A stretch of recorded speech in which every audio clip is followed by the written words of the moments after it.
Travancher Elensa, Summer Life சரியான vibe at Maduravoyal. மாண்புமிகு பேரவைத் தலைவர்களே, திருவண்ணாமலை மாவட்ட ஆட்சி அலுவலகத்தில் வளாகத்தில் 15 அறைகள் கூடிய சுற்றுலா மாளிகை உள்ளது. வேட்டவலம் சாலையிலே 7 அறைகள் கூடிய சுற்றுலா மாளிகை உள்ளது. செங்கல் சாலையிலே பொதுப்பணித்துறை வளாகத்தில் 2 அறைகள் கூடிய சுற்றுலா மாளிகை உள்ளது. ஜவ்வாது மலையில் உள்ள ஜமுனாமுத்தூரிலே 4 அறைகள் கூடிய சுற்றுலா மாளிகை உள்ளது. செய்யாறு நகரிலே 4 அறைகளுடன் கூடிய சுற்றுலா மாளிகை உள்ளது. ஆக மொத்தம் திருவண்ணாமலை மாவட்டத்திலே பொதுப்பணித்துறையின் கட்டுப்பாட்டிலே 32 அறைகளுடன் கூடிய 5 சுற்றுலா மாளிகை இருக்கிறது. இது அந்நில் நீர்வளத்துறையின் கட்டுப்பாட்டிலே 2 சுற்றுலா அறைகளுடன் கூடிய சுற்றுலா மாளிகை உள்ளது. எனவே இனி வருங்காலங்களிலே தேவைக்கேற்ப ஏற்கனவே ஆரணிலே ஒரு சுற்றுலா மாளிகை இருக்கிறது.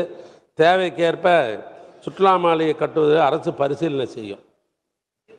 மாண்புமிகு உறுப்பினர் சேவூர் ராமச்சந்திரன். மாண்புமிகு பேரவைத் தலைவர் அவர்களே வணக்கம். திருவண்ணாமலை மாவட்டம் ஆரணி சட்டமன்ற தொகுதி ஆரணி நகரத்தில் கடந்த 30 ஆண்டுகளுக்கு முன்பு கட்டப்பட்ட 2 அறைகளும் கூடிய ஒரு ஆய்வு மாளிகை உள்ளது. இந்த 2 அறைகளும் போதுமானதாக இல்லை. ஆரணி நகரம் மாவட்டத்திலே 2வது பெரிய நகரம். ஆரணியை தலைமையாக கொண்டு மாவட்டமாக அமைய அத்தனை சாத்தியக்கூறுகளும் உள்ளது.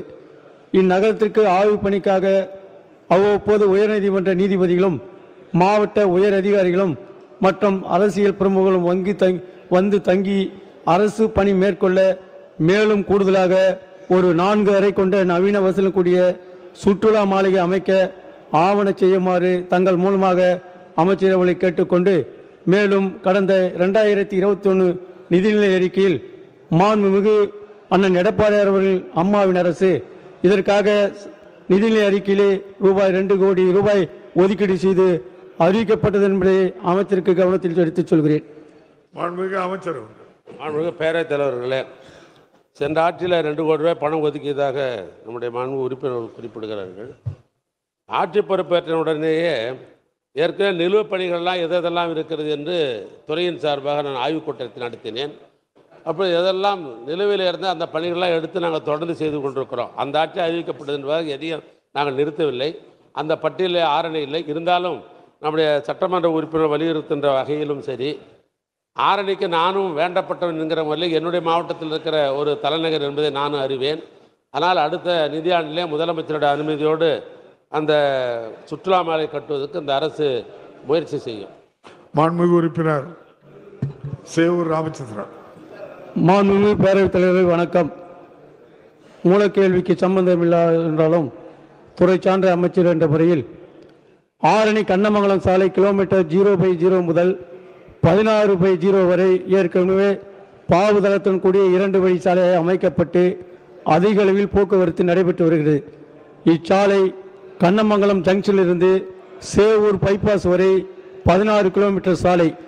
இச்சாலையில் வேலூரிலிருந்து விழுப்புரம் மற்றும் திண்டிவனம், பாண்டிச்சேரி நகர்களுக்கு செல்லும் வாகனங்கள் அதிக அளவில் செல்கிறது.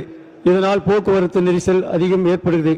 இச்சாலை மாவட்டத்தின் முக்கியமான சாலையை கருதுவதால் இச்சாலையை 4 வழி சாலையாக தரம் உயர்த்த தங்கள் மூலமாக அமைச்சரை கேட்டுக்கொள்கிறேன்.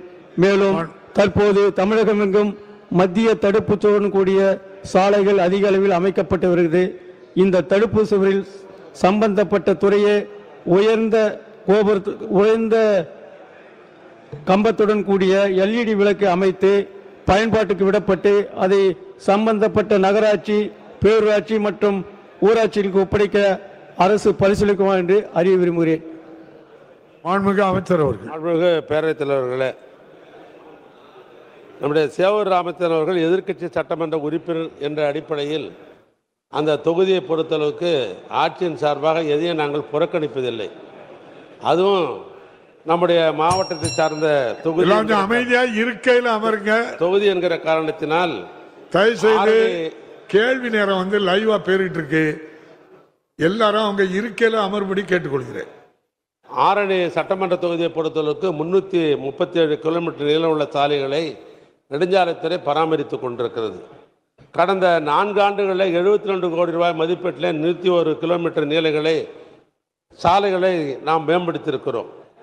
9.70 கோடி மதிப்பீட்டில் 7 பாலங்களை உங்களுடைய ஆரணி தொகுதியில் கட்டப்பட்டிருக்கிறது.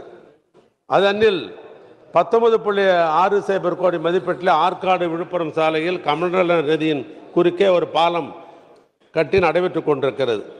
17 கோடி மதிப்பீட்டில் 19 கிலோமீட்டர் உள்ள ஊராட்சி மற்றும் ஊராட்சி ஒன்றிய சாலைகளை மாவட்ட இதர சாலைகளாக தரம் உயர்த்தியிருக்கிறோம். இந்த ஆண்டு 22 கோடி ரூபாய் மதிப்பீட்டில் 25 கிலோமீட்டரை பராமரிக்கிற பணியை இந்த அரசு ஏற்றுக்கொண்டிருக்கிறது.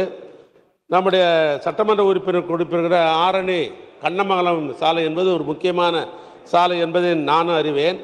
இந்த சாலை 17.20 கிலோமீட்டர் கொண்ட மாநில நெடுஞ்சாலையாகும். இதில் 1.20 கிலோமீட்டருக்கு 4 வழிச்சாலை ஏற்கனவே இருக்கிறது.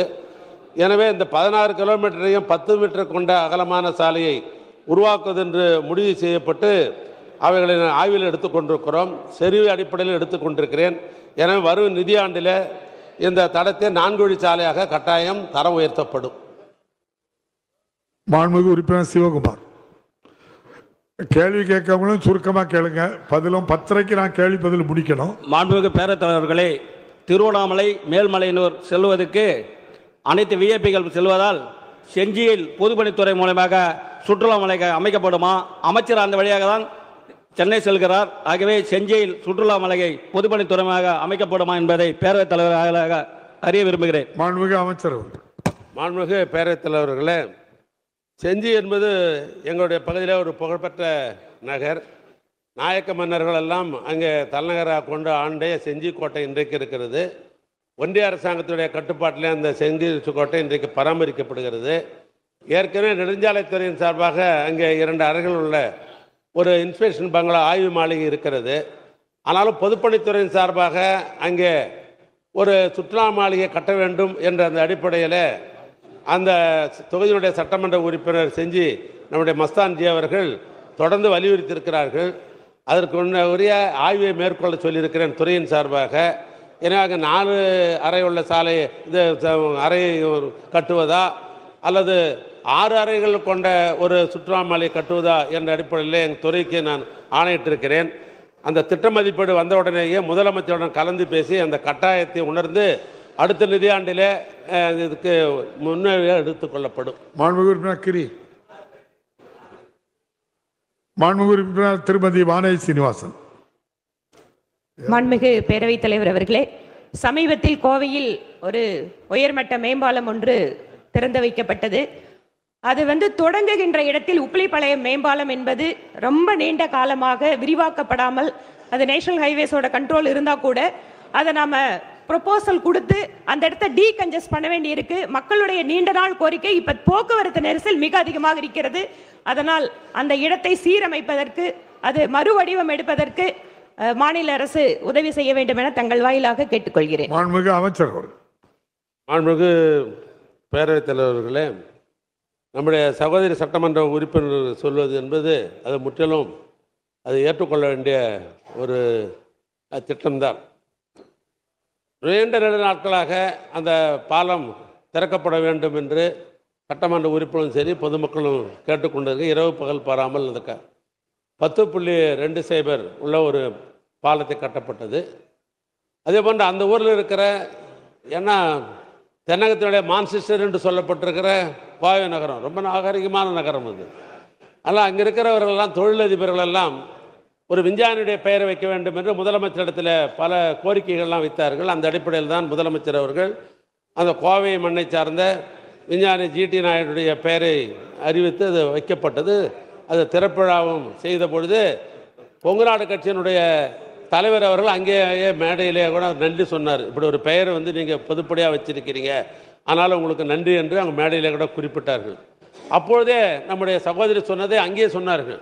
ஏன்னா உப்பிலிப்பாளையம் பகுதியில் இந்த பாலத்துக்கு இந்த பகுதியில் சில நேரங்களில் விபத்து ஏற்படுவதற்கு வாய்ப்பு இருக்கிறது. அங்கே ஏன்னா ஒரு பெரிய ரவுண்டானா ஒன்று அந்த பகுதியில் இருப்பதன் மூலமாக ரோட் சேஃப்டி சம்பந்தப்பட்ட இன்ஜினியர்களை அழைத்து அந்த விபத்து ஏற்படாமல் அதை விரிவுபடுத்த வேண்டும் என்ற அடிப்படையில் ஒரு கருத்து சொல்லப்பட்டிருக்கிறது. ஒன்று இந்த பக்கம் விமான நிலையம். ஏன்னா இப்போ பாலம் கட்டினவரோட பார்த்தோன்னா அந்த போக்குவரத்தை உள்ள அந்த கார் ஓட்டுநர்கள் ரொம்ப வேகமாக போவதன் மூலமாக விபத்து ஏற்படும் என்ற அடிப்படையில் 2 தினங்களுக்கு முன்னால் ஸ்பீட் பிரேக்கர் ரப்பராலான ஸ்பீட் பிரேக்கரை போட வேண்டும் என்று அதையும் சொல்லியிருக்கிறோம்.